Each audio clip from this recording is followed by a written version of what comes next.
Hi again, guys. It's your boy 6 and 7, and we're back. So as you can see, I have a Yu-Gi-Oh cards here. So it's not the One Piece cards that you're familiar seeing, but yeah, I went into a big Yu-Gi-Oh tournament, Asian English format. So it's like OCG, but in translated in English. That's technically it. That's my understanding, but the Asian English is a bit delayed when it comes to the Japanese OCG format. We're like uh, one expansion behind or two. I'm not sure because I'm outdated with that information. But yeah, Asian English is behind compared to the OCG JP format. Yeah, but before that, don't forget to like and subscribe, guys. Upon seeing my stats, it seems 94% of my viewers are not yet subscribed. So please kindly subscribe, guys. That will help me a lot. Okay, so anyways, I'm not really sure if I'm going to do a deck profile here, but I just want to share my experience going through the tournament. So I wasn't expecting anything much because my deck is really outdated. What year is this? It's 2025, and my deck is like was released back in 2023. Yeah, this is the first expansion of Yu-Gi-Oh in Asian English format. Yeah, purely. So this is like the first ever booster that was released. So just imagine that my deck is like freaking 2 years old.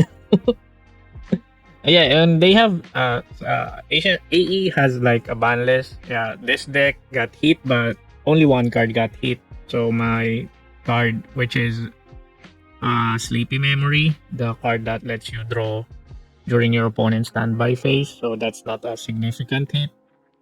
Because I also played in the OCGJP format, and this deck got hit there significantly. Like I freaking played one copy of Sleepy Memory and two copies of Delicious Memory. That's how handicap I played this deck there, but I still managed to perform well despite that handicap. So yeah, going through the tournament, I wasn't expecting too much because I have no practice whatsoever against the current modern decks, especially against the two decks that are deck to beat, which is Malice and Rizel. I don't know if I pronounce that Rizel or Rizel. Correct me if I'm wrong. Yeah. Anyways, so yeah, whole week what I did is I just made many One Piece content, and I watched a couple of videos of Yu-Gi-Oh, but not the matchups because the matchups of Yu-Gi-Oh are expected to be freaking like 40 minutes and above. It's very long, and I'm not the I'm not used to watch longer games. I kind of got on the latter part or mid game. I got bored pretty quickly, so I just watched some videos, quick videos on how to counter Malice and Rizel. So yeah, going through the tournament again, it's freaking hard because I made a video. You can check it there. Okay, so the video there is it's the time where my classmate recruited me to play on a 3v3 Yu-Gi-Oh, and at that time I already sold most of my Yu-Gi-Oh staples. So yeah, it's hard to play if you do not have the essential staples. So yeah, and it's really difficult because there is still no reprints of staples yet. So yeah, staples in Asian English are very expensive, especially the Fualos, Droll Lockbird, Ghost Ogre, Diddy Crow, cards like that. So I do not have much options here, so I just play the cards that I have. So yeah, I made the most of it. And some of these cards I borrowed them from my friends, so it helped me uh, build my deck more efficiently with the cards that I have. So yeah, first match I went up against what's that deck again? Regenesis. I'm not really familiar on what's the gimmick of that deck, but It's like they reveal cards from their hand, and they can special summon themselves if they have like a monster with this specific stats, 2500 attack or something like that. Yeah, I still managed to win a smooth win, which is 2-0 against that deck, because on game one, I won the die roll, and game two, he went first and he just sets many back row, then ends his turn, and on my turn, I had a red reboot. So yeah, and I just snowball my way to win. Then game two, I went up against Blue Eyes White Dragon, the updated build, which has the structure deck. And I'm sorry, guys, I really can't explain the specific card effects of those cards, but I don't know. It's just a miracle that I managed to win against them. I just thoroughly asked my opponents what's their effect, and I just calibrated the card's effect. And if it's important to them, that's how I react. If you're not familiar, purely cards are not once per turn. So yeah, if I manage to build my board with my boss card, where is he? Yeah, you're sleeping. Oh, where are you, man? Oh, here. If I manage to build, my board with this card, purely noir. So yeah, I think I'm good, because I can bottom deck their cards from the field or the graveyard. Yeah, if you're not familiar, this classic card, uh, this is my boss card. This is a tower. So his effect is if this card has 5 or more materials, is unaffected by your opponent's activating card effects. Yeah, and once per turn. No, sorry. I mean, what's this quick effect again? Wildfire. Again, yeah, it doesn't have once per. It's just said that you can detach 2 material from this card. Then you can target 1 card on your opponent's field or in their graveyard, then place them at the bottom of their deck. Yeah, that's not once per turn. As long as you can detach 2 materials from this card, yeah, you can bottom deck any card from your opponent. Yeah, it's a quick effect if he has like if Noir has level 1 purely as a material. So don't freaking detach this. So the only option you can detach this if this is your last material. Yeah, and before the matchups, I have some friends there, so I asked them what's the significant cards that I need to negate from specific matchups. So yeah, they just said if they summon something and they, just freaking bottom deck them, that's it. Yeah, but still, it's a pretty hard matchup, because the modern Blue Eyes deck has a lot of lines. If you just leave them with a resource on the field, they can freaking do many things. So yeah, luckily I managed to play around their board and prevent them from summoning their boss synchro monsters. Yeah, so game 2 and game 3, those are both Blue Eyes players, so and they have the same result. I won the die roll. I won the first game. Then second game I lost and went to the first game again. So game 3, what happened on game 3? Yeah, against Blue Eyes. So I remember that on game 3 they thrown me 3 hand traps. So the first hand trap is Droll. So throughout the years of playing Purely, yeah, Droll is a misconception hand trap against Purely. Yeah, you can play around Droll. They said that not adding cards hurts this deck, but no, it's a misconception, because if ever they Droll you, you can just make Purely Noir, because this card is enough.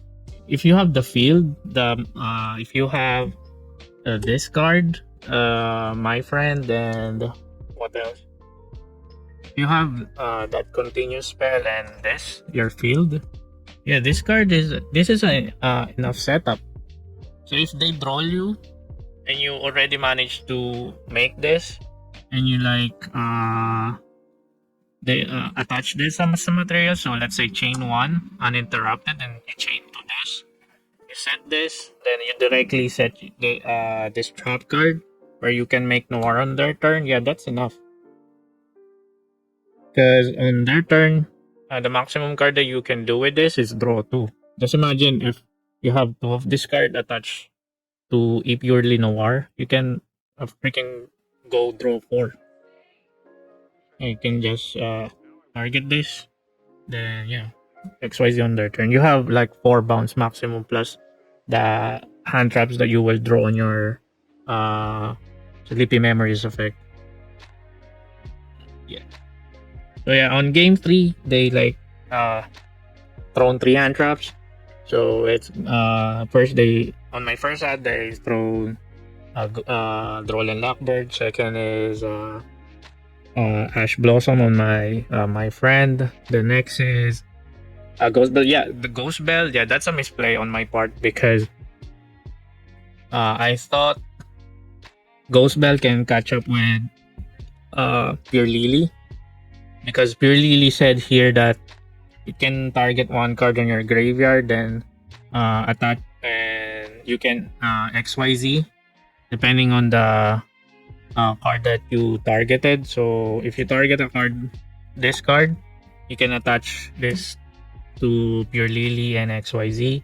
Yeah, I thought Ghost Bell can catch up with that effect, but yeah, that's a misplay on my part.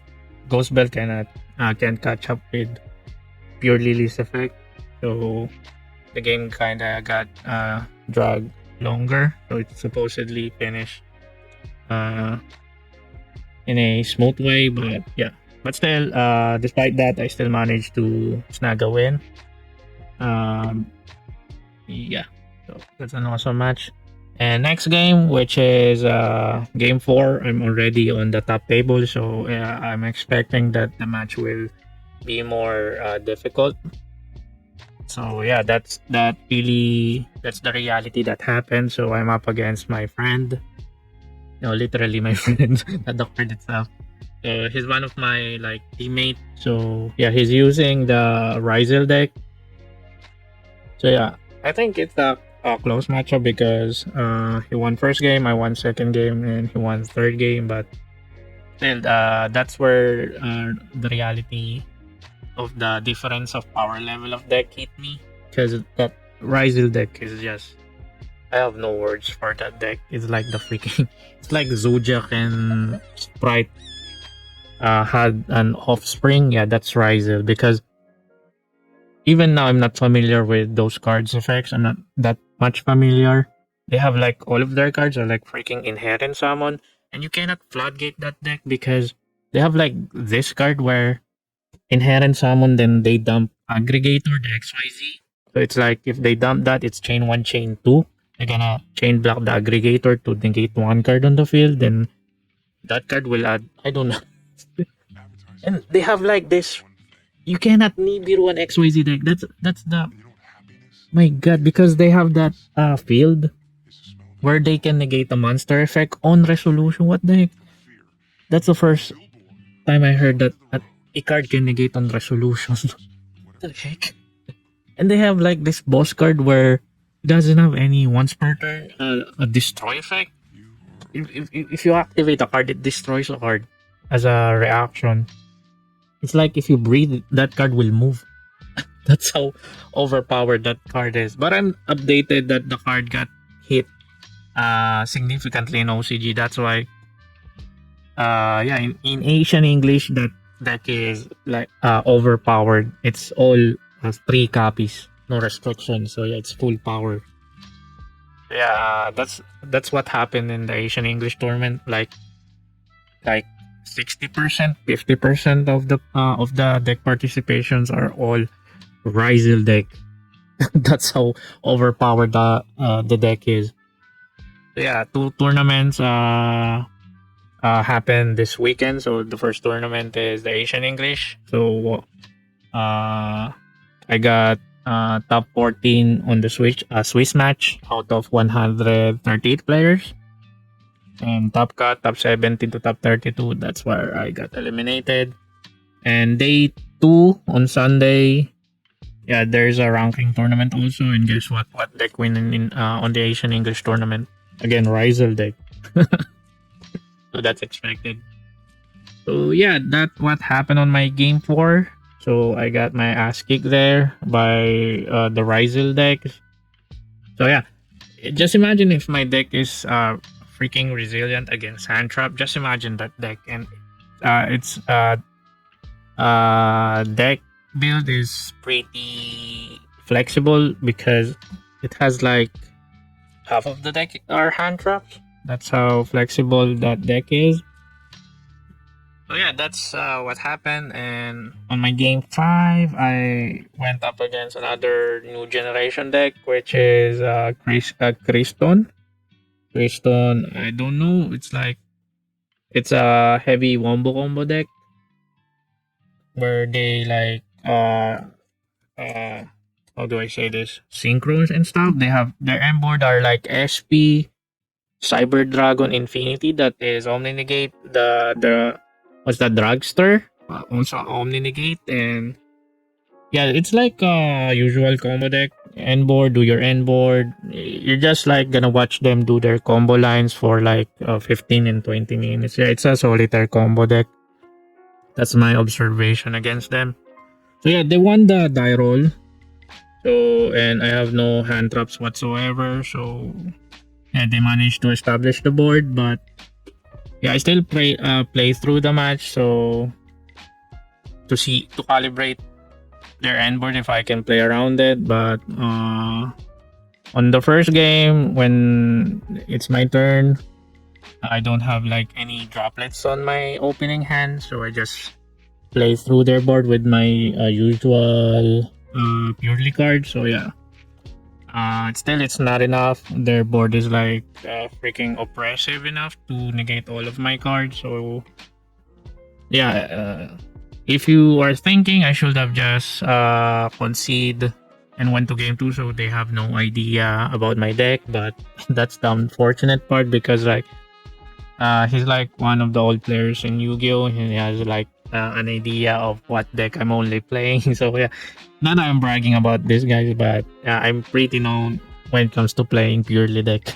So there are only few players that can play this deck. How can I say? I don't know if good or unknown. Yeah, there are only few of us that can pilot this deck decently. So yeah, we went on game 3. No, game 2. So game 2, it's I went first, and what happened there is like they only have like targeting hand traps. So like I'm expecting yeah, Imperm, Veiler, all of that targeting hand traps. So yeah, luckily I have my field on my opening hand, so I activated that first. Then I just special summon my Purreleys from my deck using my Purrely quick spells. And yeah, I was able to play without any interruptions because they cannot target my Purrely monsters that was special summon on the turn with my field. So this is like a protection from targeting effect. So yeah, well, I was able to establish my board, and uh, on their turn, I have like this card equip. No, attach. Sorry. I have like this 2 card attached to my where is it? To my Purely Noir.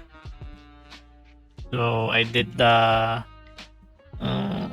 just did my classic move where on their standby phase, okay. Your standby phase, draw 1. Okay, so this card overlaps. So you get to draw 2. Just imagine when I played this last year. Yeah, I also placed Top Cut on last year's Challenger Cup. So this card is R3. So this card is 3 copies. But yeah, on the latest ban list, it's only R2. So only 2 copies. So this is semi-limited. So yeah, on the standby phase, I get to draw 2. Then I activate this card. over XYZ. So summon Noir. So I get to have another draw two. So that's 4 cards for free on their standby phase. So imagine this is 3 copies. You get to draw 6 on your opponent's standby phase. That's how powerful this card is. So yeah, I get to draw my hand traps like Veiler, Ash Blossoms, and I have like decent material from my Noir. So yeah, they concede, then we went to game 3. And yeah, game 3 is intense. So on their turn, I just they have like a monster where it's a activating effect where they can special summon it and destroy 1 card on their deck. I don't know. Yeah, but it's chain 1 before being special summon, so I activated Maxi. Then they activated Cyframe Gamma, and luckily I have this muscle memory where I acted 2 cards that I'm familiar with. So I Ash Blossom their Cyframe Gamma because Cyframe Gamma will summon the vanilla Psychic on their deck. So it's considered as special summoning. So Cyframe Gamma's negate to my Maxi will not push through. So yeah, so my Maxi manages to resolve. And yeah, I get to draw cards and they didn't push through in establishing their full board. So on my turn, things happened and there is this one instance that I could have win. So yeah, our matchup is the result is a draw because time limit. So it's a draw. But there is an instance where I could have won the match if I didn't draw this freaking Purrely card on my deck. The odds of me getting to draw this is like I'm really I'm just speechless on how did I draw this. The odds of me drawing this. Because what happened here is, let's say, for example, they have like a monster on the field. And the monster on their field is like in attack position and his monster's attack is only like 800. And Purrely is notorious when it comes to OTKing and players are getting I get players surprised and getting them off guard with this like line every time I do this, because if you have this card and this card, if you have Delicious Memory and Happy Memory, either of the two, if it's in or vice versa, if you have, anyways, if you just have these 2 cards, yeah, this is almost a guaranteed OTK, because this card's effect is choose 1 monster on the field. It cannot be destroyed by battle until your opponent's next end turn. So that's the key card that you need here. This card, you don't need the protection from destructions effect, destroy effect. This is the key card that you need. You just need this to transform to happiness. So yeah, the scenario here is I activated this card and let's get this out of the way first. You can guess the scenario. So the scenario here is I normal summon this card and I manage to excavate this card, and I already have this card on the hand. And what happened there is I activate Pot of Desires. So I banish 10 cards from my deck to draw 2 cards, right? Then what happened there is I check my banish before drawing. So one of my where is it? Where's that freaking Purrely black card?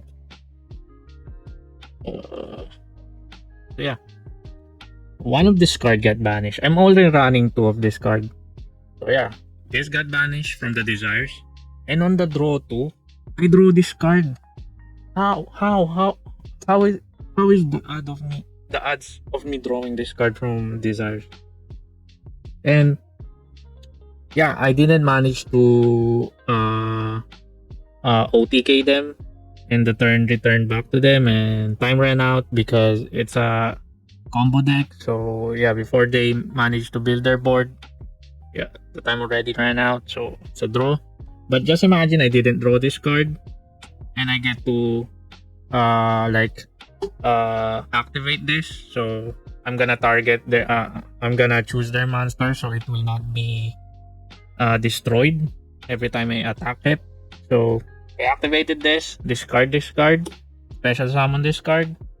Okay, so add the Purrely card, except quick play, and activate its effect to overlay to summon this happiness, the OTK machine. In which on battle phase, I get to attack their I'm gonna say character. I get to attack their monster. Okay, attack their monster. Okay, 800. So this card is 2k. Then this card's effect is after damage step, you get to add a Purrely card. Then it's a non-targeting. You're gonna have their monster's attack. And this card's effect, Happy Memory. If this is attached to your XYZ, it can it grants your XYZ a bonus attack. So by default, the default attack and this card, yeah, this card can make 2 attacks. Then so after adding, you get to have this, then you make another attack. You get to add another Purrely card. So on the initial attack, you get to add this Delicious Memory. So chain 1, then you chain 2 this. Okay, so Delicious Memories effect is it grants your Purrely XYZ bonus attack and defense depending on the attached material. So by this alone, it's plus 900. So this becomes 2-9, then you attack again. So the next card that you will add is another Purrely Happiness. So chain 1 again, chain 2, you attach, then you attack again. You got to repeat the sequence where you just attack them multiple times, then you half their attacks. You half their attack again, add attack again. So that's how you OTK them. But yeah, it didn't happen because I'm not sure. That's of me drawing this is I don't know that could happen. So it's a draw. Okay, on this final match on the Swiss, I need to win in order for me to push through the top cut. So yeah, I'm not really sure what will be my opponent on the 6th round. So yeah, I just set my expectation. I just set my expectation and went in, and yeah, it's a good run. I managed to have a decent match on the latter part of the game, and 6th round went in. And guess what? What deck did I face up against? Vanquish Soul. Yeah, if you guys are not familiar, I'm also a decent Vanquish Soul player. I used to play that deck in tournaments. So yeah, I'm familiar with how the deck works and how to pilot it. I also have a Vanquish Soul deck in the OCG. So yeah, my opponent thought that I'm not familiar with Vanquish Soul, so he gets to explain stuff, and I was just, it's alright, bro. Don't explain cards anymore. I'm familiar with the deck. Yeah, the match went in, and yeah, I managed to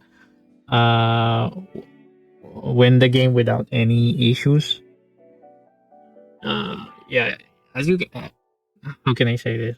You can say that yeah, I know how to play around that deck. So I was lucky that the last deck that I face up against is a deck that I'm familiar with.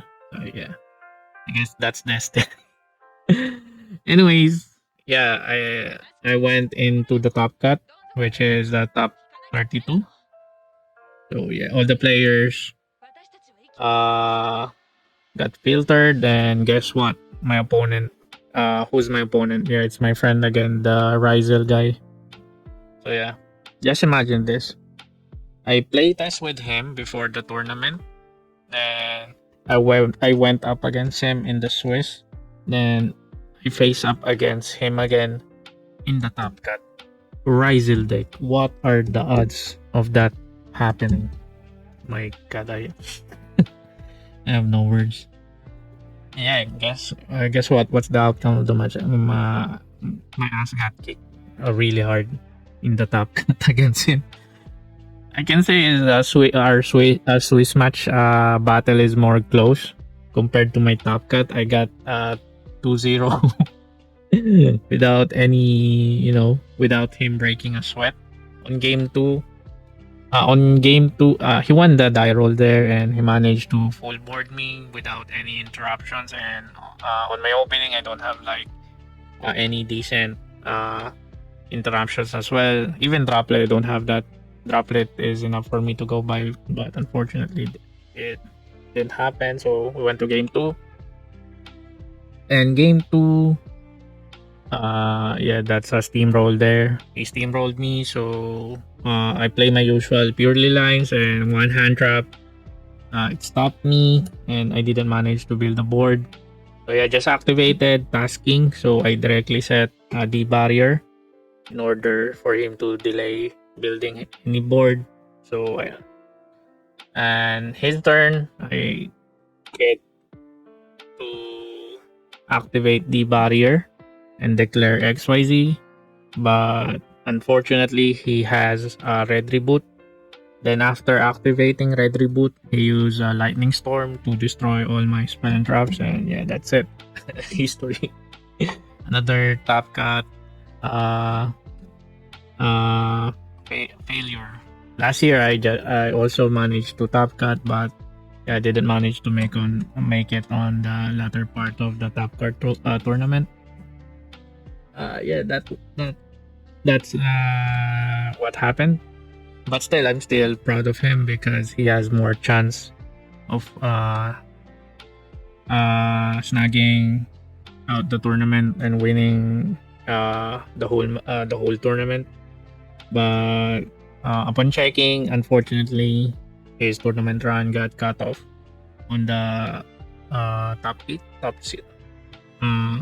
yeah, on the top eight. So yeah, but on the day 2 tournament, there was another Asian English tournament in which he manages to win. So he gets to represent Philippines. So he is one of our PH rep after winning the other Asian English ranking tournament.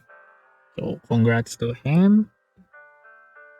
Yeah, that's my whole tournament run, guys, for the Asian English. I don't want to do any more deck profile, guys, because it's just the usual purely build. Nothing changed. No tech cards whatsoever. It's just pure deck mastery. That's the my whole investment for this deck. It's just pure deck mastery, guys, and the excitement of me playing this deck is really unmatched. Yeah, despite my cats being outdated, but as I said, purely is not just a deck. It's my like identity when it comes to playing Yu-Gi-Oh. So players known me for being loyal with this deck, as you can see on my playmat. Yeah, but despite this deck being outdated, their effects are still no joke if you manage to utilize them properly, because most of the purely effects are non-targeting and their cards are not once per turn. That's what makes this deck, I think, still relevant in the current format. And hopefully, Konami will be more kind to release a purely support in the future. Because yeah, hey, they release a Mekanko support, and that's the deck build where that's the origin of the deck build of Purrely. Mekanko, Rescue Ace, and Purrely. Yeah, that's a bit unfair. They're not gonna release a support for my deck. Okay, I think I ran a bit too much here. And yeah, there's another tournament coming this Saturday. So that's the World Championship Qualifier 2025. So that's the OCGJP format. That's more. There are more tougher matchups there, and the card pool is more updated.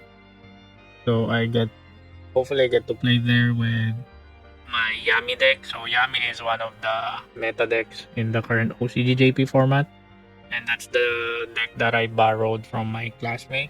So yeah, as I said, you can watch the video here. Okay.